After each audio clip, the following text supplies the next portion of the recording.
Hi Jay. Hi Dom, how are you? I'm good. So we got the Atom RC, what is this? Dolphin. Dolphin. Yeah, we've flown it a couple of times and we had not much success for your first few flights because it was quite underpowered. A few of the reviews we've seen as well on this also say it's a bit underpowered. So we went and saw our friend George at Formax, and he's given us this little pulsar motor, which is a much higher kV and slightly larger. They also have this really nice little LED afterburner effect on them. I know. And you can change the colour of that as well. It's quite cool. I know. I've never seen that before on a brushless motor. So it is actually a quad motor for a quadcopter, but perfect for this application as well. And designed for FPV.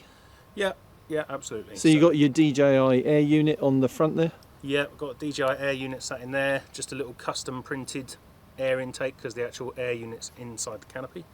And you running a flight controller in this? Maytech, not a 765 this time, a 405. So the cheaper alternative because it's a wing. It's only got 2 control surfaces, so you don't need that many channels. Exactly. So it's perfect. They're like £35 or something. You know, so cheap. All right. So you're about to do your first FPV flight. Absolutely. Yeah. What I will mention before we get going is our friends at VR Wave have provided us quite a few prescription lenses to put in our, to go in our DJI goggles, which are fantastic.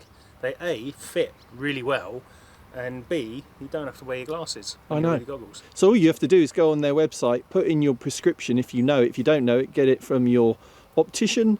You key it in, and then a week later, you'll get a set of lenses to insert. They also do them for VR goggles. Well, we'll put the link in the description, right? We'll put the link in the description. And for the motor as well. And for the motor. And I also use the Formax speed controller because the speed controller that comes with it won't be powerful enough for that motor. So we'll put the link to the speed controller and the motor in the description as well. Cool. Okay, thanks Jay. So we're going to switch to onboard video now and go for a first flight. Yep, let's go.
So how was that, Jay? Do you know what? It was much better than line of sight.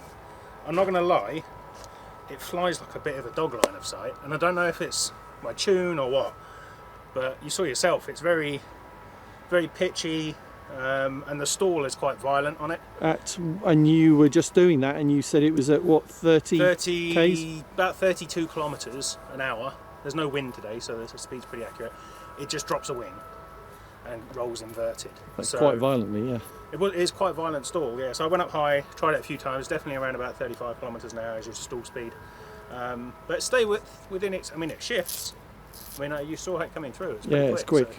So, with this motor from Formax, it really does transform it from something that could barely fly to something that's pretty quick now. On a 4S? 4S 2200 I'm using. Pretty standard pack, yeah.